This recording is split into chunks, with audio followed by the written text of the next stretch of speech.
আমার দিল কাবাতে তিন দরজা রে, আমার দিল কাবাতে তিন দরজা রে, আমার কালে বেজাই জানা, আমার কালে বেজাই জানা, মুর্শিদের কাছে, মুর্শিদের কাছে করো রে ঠিকানা, মুর্শিদের কাছে করো রে ঠিকানা।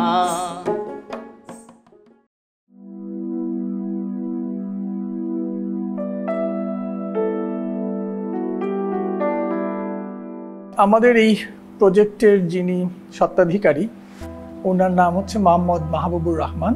উনি এই বাসাটার ভিতরে বড় হয়েছেন, ছোটবেলায় ওনার শৈশব কেটেছে এখানে, কৈশোরও কেটেছে। ওনার মামা খালার পরিবাররা ডিসিশন নেয় যে এটা ডেভেলপারকে দিয়ে দিবে। এটা জানতে পেরে তখন উনি এগিয়ে আসেন এবং এটাকে উনি সংরক্ষণ করতে চান।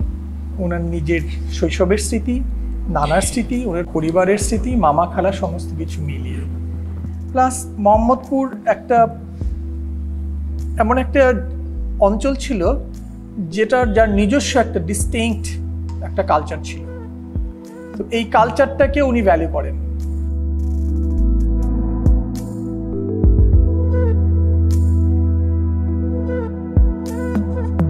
প্রায় পরিত্যক্ত অবস্থায় ছিল বাসাটা, ছাদ দিয়ে পানি পড়তেছে, পানি জমতেছে।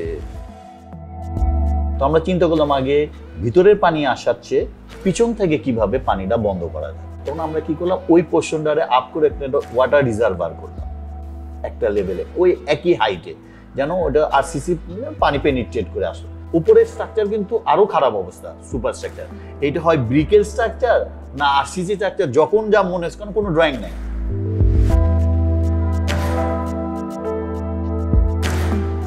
কমন টেকনিক হচ্ছে ফ্লোর উঁচু করে দেওয়া, কিন্তু আমরা চাচ্ছিলাম যে প্রপোর্শনগুলা, এই যে উচ্চতাগুলা যতদূর সম্ভব কাছাকাছি যদি না রাখি, তাইলে তারা কিন্তু ওই আগের স্পেসটা চিনতে পারবে না, আগের ঘরগুলা চিনতে পারবে না। কারণ আপনি একটা ধরেন হল রুম দেখছেন, ওটা গিয়ে আপনি একটা গলির মতো কিছু দেখলেন, তাহলে কিন্তু চিনতে পারবে না।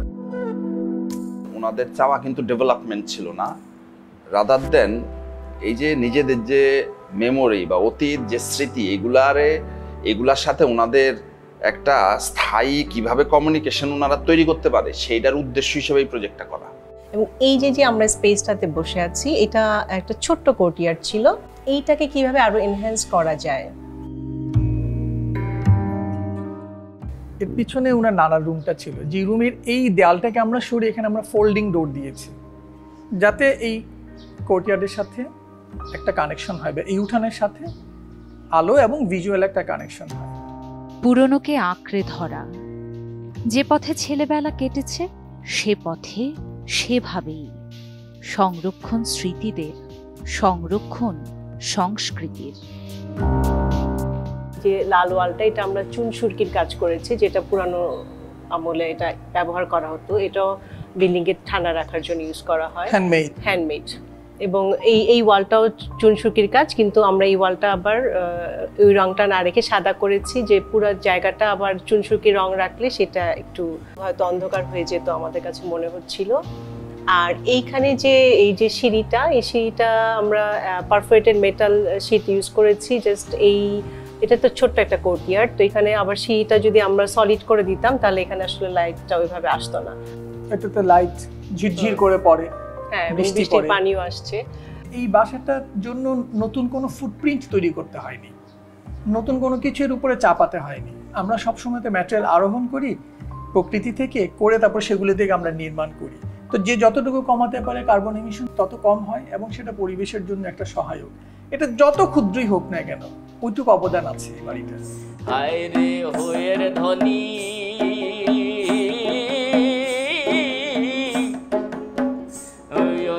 আল্লাহ আদম নবী হায় একজনা, তারা তিনজনা এক যোগে চলে রে, তারা তিনজনা এক যোগে চলে রে।